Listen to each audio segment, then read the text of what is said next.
Alô, amigos da Minas, um grande abraço, um bom dia, uma belíssima manhã dessa quarta para todo mundo. O futebol tem hoje, teve ontem, tem amanhã, tem todo santo dia. Agora a gente começou literalmente o que chamamos temporada 2021. Tivemos então, a semana atrasada, o fechamento do campeonato goiano. O Goiás Atlético Goianiense venceu o Goianésia nos penais, depois jogo único empatado 1-1, venceu 5-3. Fechou o último campeonato estadual de 2021. Lembrando que lembrando que 20 não tivemos o campeonato amazonense, por conta quando começou o Covid, o governo do Amazonas cancelou o campeonato, não teve campeão em 2020. O de Goiás, ele adiou para este ano, isso já foi realizada 2 semanas atrás, a decisão do campeonato, e também com a reta final. Tivemos então no último domingo o jogo do Palmeiras 2-0 no Grêmio, foi a final da Copa do Brasil, então acabou domingo passado, a temporada 20, já iniciada a 21 para com os regionais, né? Então na mesma data. E o que acontece é que tivemos ontem, terça-feira, o começo da Copa do Brasil. A de 20 terminou no domingo e a 21 começou 2 dias depois. E ela é do seguinte formato: ao todo são 92 times disputantes. Primeira fase são 80 clubes, 40 jogos, são times que não estão, por exemplo, ranqueados na ponta da Libertadores, e alguns campeões regionais. Por conta disso, o Cruzeiro de Minas Gerais, o Uberlândia, América, que não foi campeão da Série B, a Caldense, Tombense, começam na primeira fase. E então são 40 jogos, 80 times. Começou ontem, tem jogo hoje e tem jogo também semana que vem. São 20 jogos ontem para hoje e também na quinta-feira também, claro, amanhã. Semana que vem mais 20 jogos. Então 40 jogos, jogos únicos. CBF adotou um critério, já adotado o critério há mais tempo, dos 80 times iniciais. 40 tem ranking 1, 40 ranking 2. Os grandes times do ranking 1, evidentemente, né? Só que quem tiver no ranking 2, o time menor qualificado, joga em casa. E é jogo único. O melhor qualificado do ranking 1 joga como visitante, mas se empatar, garante vaga à segunda fase. Essa primeira fase estamos vivendo. Começou ontem, tem uma pá de jogos hoje e uma pá de jogos amanhã. Semana que vem, também na terça, quarta e quinta, o restante das 20 partidas. 80 times então, 40 jogos, são eliminados 40 times, passam para a segunda fase 40 times, ok? Esses 40 times jogarão uma segunda fase. De que maneira? Também jogo único. Aí o ranqueamento não existe, porque você não sabe quem passa da primeira para a segunda fase, se é ranking 1 ou ranking 2. E tem zebra acontecendo automaticamente. Por conta disso, a segunda fase, ela é um sorteio de mando de campo. Aí, só para isso, porque não tem empate para ninguém. A única vantagem, joga em casa, sorteio, como é jogo único, um sorteio. E aí, se der empate, é decisão nos penais, ok? Depois, então, passando 20 times, dos 80 você chega a 20, em 2 rodadas de jogos únicos, você então tem 20 times, e aí vem a grande novidade dessa temporada. Aqueles times lá, aqueles 12 times, 11 times, aliás, que vinham aos times que vêm da Libertadores, são 8 times, mais os campeões, mais 3 campeões regionais, não estaduais, mas regionais, totalizaram 11, iriam se enfrentar com os 5 sobreviventes dos 80, totalizando 16 para as oitavas. Mas isso foi ano passado. Este ano, os times vêm da Libertadores, mais 3 campeões regionais e mais um para completar 12, esses times vão entrar em uma fase anterior, na fase que terão 32 times, chamada fase 16avos de final. Então, aí, na terceira fase, vão entrar os 8 melhores times do Brasil, pelo brasileiro, claro que da Copa Libertadores, né? Flamengo, Internacional, Atlético Mineiro, São Paulo, Fluminense, Palmeiras, Grêmio e Santos, são 8 da Libertadores. Vão entrar na terceira fase. Mais o campeão da Copa Verde, o Brasiliense, 9. O 10º time é o campeão brasileiro da Série B, a Chape. 11º time, o campeão da Copa do Nordeste, o Ceará. E para completar 32 times, vem o 9º colocado do brasileiro da Série A, Atlético Paranaense. Então esses 12 times, Flamengo, Internacional, Atlético Mineiro, São Paulo, Fluminense, Palmeiras, Grêmio e Santos, Chapecoense, Brasiliense, Ceará e Atlético do Paraná, 12 times, vão entrar na terceira fase, completando 32 times. Aí vem 16 rounds de final, oitavas de final, quartas de final, semifinais, é claro, e 2 partidas finais. Então assim é a Copa do Brasil, exatamente desse formato. Começa com 80, vão eliminando a metade, sai pela fase, sobram 40, segunda fase, 20 eliminados, sobram 20. Esses 20 vão se juntar a 12 times pré-classificados, formam 36, 32 aliás, para as 16 avos, oitavas, quartas, semifinais e as finais. Então é esse o formato. E já começou exatamente ontem, com uma baita da goleada, um 7-1. Ontem foram 2 jogos. O primeiro jogo começou 7h15, lá no estádio Ielê Vidal, Rio Brilhante, Mato Grosso do Sul. Primeiro jogo da Copa do Brasil. Ok? Águia Negra do Mato Grosso do Sul, 0. Vitória da Bahia, 1.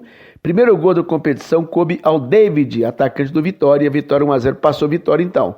Jogar pelo empate, passou Vitória na segunda fase.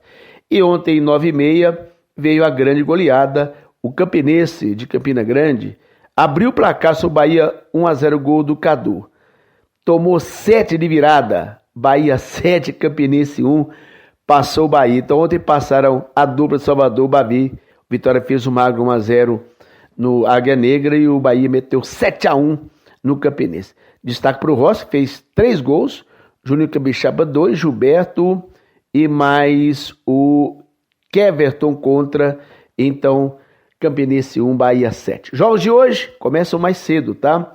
E é jogo único, tá? Primeira fase. 3h30, Madureira e Paysandu, no Rio. A 3h45 de hoje, o 4 de julho, Piauí contra o Confiança do Sergipe. 4 horas hoje, o Real Brasília vai pegar o América de Natal. O jogo será em Lusiana e Goiânia, o Real Brasília de Brasília. Cianorte, Paraná, 6 horas pega o Paraná Clube, na Noabi, no Tubá, e Cianorte, Paraná. 6 horas tem Rio Branco do Espírito Santo contra o Sampaio, no Kleber Andrade, Cariacica, um belíssimo estádio, por sinal. 7h15, Juazeirense da Bahia e Esporte, lá em Juazeiro da Bahia. E 9h30 de hoje tem o Motoclube enfrentando o Botafogo do Rio de Janeiro, no Castelão de São Luís. Então, os jogos de hoje. Para completar amanhã, tem Ipiranga com Santa Cruz, Uberlândia e Luverdense, São Raimundo e Cruzeiro, Gama e Ponte Preta, Boa Vista e Goiás. Semana que vem, então, tem os jogos que vão totalizar exatamente os demais 20 jogos. Portanto, o Bahia fez 7-1, Vitória fez 1-0, passaram. Bom, a gente vai completar esse placar de ontem para falar da Champions League, que foi a grande surpresa. A Juventus, um dos melhores times do mundo, foi eliminada ontem das oitavas de final da Copa dos Campeões da Champions League, jogando em casa. Venceu o Porto 3-2 com prorrogação, mas o Porto havia vencido em casa 2-1, fez mais gols fora em casa, então passou o Porto, eliminado está o Juventus. O Dortmund empatou 2-2 com o Sevilla, o Dortmund passou. Tem hoje 5 horas Liverpool e Leipzig, Liverpool já ganhou 2-0 fora. PSG e Barcelona na França, lá em Barcelona deu 4-1 para o PSG, então o jogaço de hoje é se o Barcelona do Messi vira ou não. Tomou de 4 em casa, o Neymar está fora do jogo. Então, os jogos complementares semana que vem, mais times. Já passaram, então, Porto e Borussia Dortmund, passa hoje Liverpool ou o Leipzig, passa PSG ou Barcelona. Copa Libertadores, aí é jogos de ida e volta também. Começou a segunda fase, brasileiros em campo. Ontem o Santos fez 2-1 no Deportivo Lara, lá em Santos, de virada 2-1. E o garoto Kaique, 16 anos, Kaique, 16 anos, o jogador mais novo do Santos a fazer um gol pela Libertadores com a camisa santista. O Uruguai Montevideo Wanderers fez 1-0 no Bolívar, tem a volta semana que vem. E ontem mais tarde a União Espanhola do Chile fez 1-0 Del Valle. Então esses times, Santos, o Wanderers e também o Espanhola tem a vantagem semana que vem jogando exatamente em casa. Então o placar de ontem, mostrando o Santos, a Libertadores, mostrando a Juventus caindo e o 7-1 do Bahia. Cruzeiro então joga exatamente quinta-feira amanhã pela Copa do Brasil, 7h15, a Minas faz o jogo a partir de 6h30 contra o São Raimundo, lá no estádio em Boa Vista, capital de Roraima, Flamaria Rodrigues. O jogo seria no Raimundo Ribeiro, passou para o Flamaria Rodrigues por conta da eliminação. Cruzeiro então que não terá exatamente o Manuel, a lesão muscular está fora, e por Covid não terá o Estênio, que é reserva, não terá o Everton, que é zagueiro na reserva também.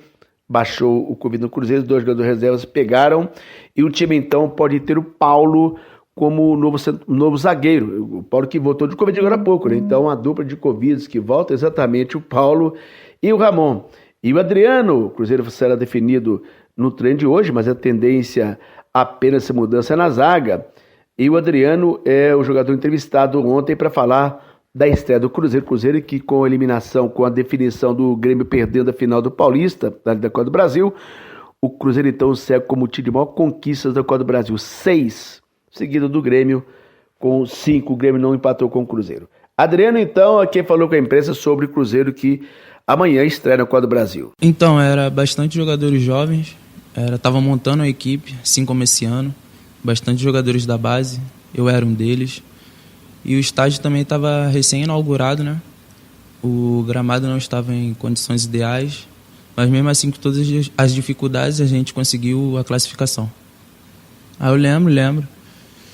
Foi uma bola sobrada ali pro Edu também, estava ali na área, a gente brigou. Acabou que sobrou para ele chutou, cruzado, não teve como o goleiro defender.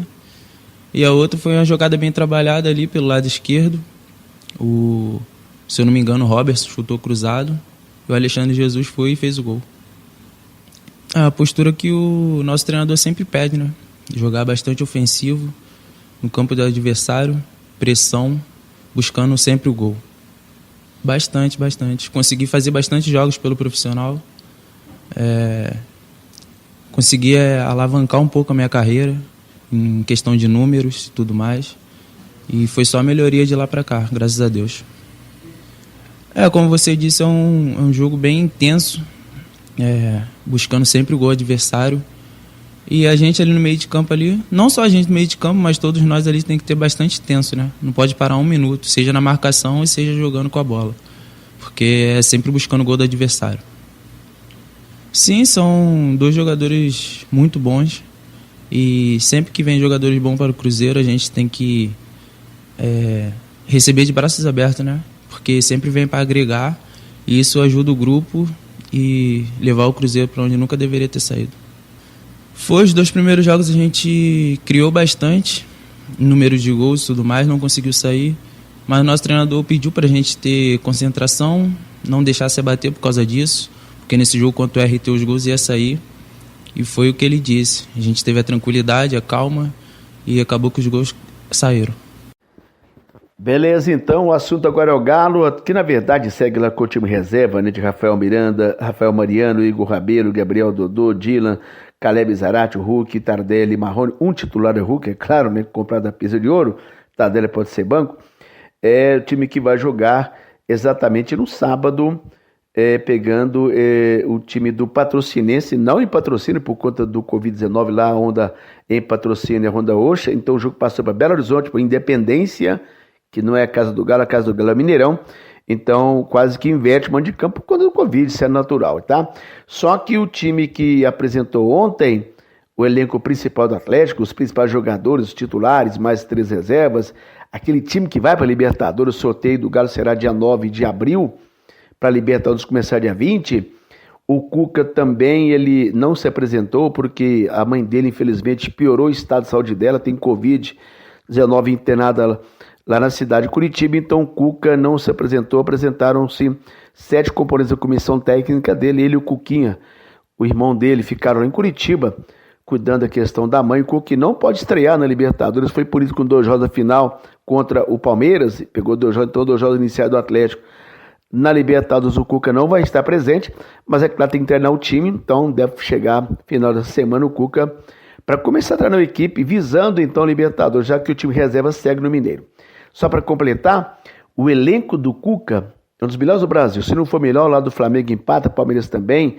Everson, Rafael, Guga, Comariano, Hever, Alonso, Gabriel, Igor Rabelo, Arana, Dodô, Jair, Franco, Alan Franco, Dylan. Olha meu campo, camisa 10, 4 jogadores, Inácio Fernandes, Zarate, Orra, Natan. Claro que o Nath será titular, um jogadoraço. Olha o ataque, Savarino, Marrone, Hulk, Sacha, Tardelli, Keno, Vargas. Baita, mas baita do elenco para o Cuca montar um time que tenta ser campeão do Brasil este ano, antes que ele complete 50 anos de jejum. O brasileiro este ano vai terminar exatamente na metade de dezembro, 12, 13, 14, e o Galo completa 50 anos que não ganha um brasileiro no 19 de dezembro. Então, ou ganha, ou vai completar os tais 70 anos tentando ser campeão e não consegue. Então, o Galo só final de semana pelo Mineiro, Copa do Brasil para o Galo em junho, Libertadores em abril, Brasileiro final de maio. Então, esta é a situação. Vamos ouvir então o que falou Gabriel, ainda jogador do Atlético, reserva sobre esse momento do Galo. Bom, já falamos então do Cruzeiro Atlético, Copa do Brasil, Champions League, Libertadores, tudo mais. Deixamos o minuto final para mostrar o quanto o Brasil não tem memória e respeito por nada, né? Por questões políticas, não que o Pelé tem nada a ver com isso. Nada a ver com isso. O Pelé é um rei acima de qualquer porcaria que se faça no Brasil. Os vereadores, os deputados estaduais do Rio de Janeiro aprovaram ontem à noite, hein? Quase unanimidade, a mudança do nome oficial do Maracanã. Maracanã é um apelido que se deu ao estádio. Pouca gente sabe que o estádio chama Estádio Mário Filho, foi um grande jornalista da época. Nós temos 2 cronistas homenageados no Brasil, em nome de estádio, por tudo também. Mário Filho, é jornalista, irmão do Nelson Rodrigues, que deu nome ao Maracanã. O Maracanã, o apelido não oficial é Estádio Mário Filho, jornalista dos anos 50, famoso por sinal, um grande desportista brasileiro. E temos o Marilênio, um radialista, Juiz de Fora, Estado Municipal Marilênio. Bom, os deputados do Rio de Janeiro aprovaram ontem, falta o prefeito dar o ok, seria outra loucura, outra bobagem, né? Outra coisa insana que se faz no Brasil. Se ele aceitar, o Maracanã passará a se chamar não mais Estádio Mário Filho, mas sim Estádio Edson Arantes do Nascimento Rei Pelé. Por que é isso? O Pelé tem um nome dado a ele no estádio de Maceió, Rei Pelé, que ele foi lá inaugurar nos anos 60. Foi lá com o Sancho, fez os grandes anos 60. Todo mundo sabe, o estádio de Maceió, Rei Pelé, acabou. Não tem conversa. Tá lá o que há 40 anos esse nome. Maracanã tem 70 anos esse nome de Maracanã, Estádio Mário Filho. Para que eles possam dar o nome do Estádio Rei Pelé em Maceió de Rainha Marta, porque a Marta, merecedora, mas não por essa situação, não tem nada a ver com isso, né? Lá para o estádio que era Rei Pelé. Então o Rei Pelé vai virar Rainha Marta, ninguém vai lembrar, ninguém vai chamar o estádio de Maceió de Rainha Marta, jamais, eternamente Rei Pelé. E ninguém vai chamar o Mário Filho Maracanã de Estádio Rei Pelé. Quer dizer, tanta coisa para se preocupar nesse Brasil, os caras vão preocupar com o nome de estádio. E pior, trocando o nome, né? É como se o Marinho Pinto de Aguiar Júnior, nosso grande comandante, não vou contar a idade dele, mas não é pouca, daqui 10 anos ele vai ter quase a idade do Maracanã. Não, você não vai chamar mais Marinho Pinto de Aguiar, você vai chamar José Geraldo de Vasconcelos. Um abraço, gente, até a próxima, tchau.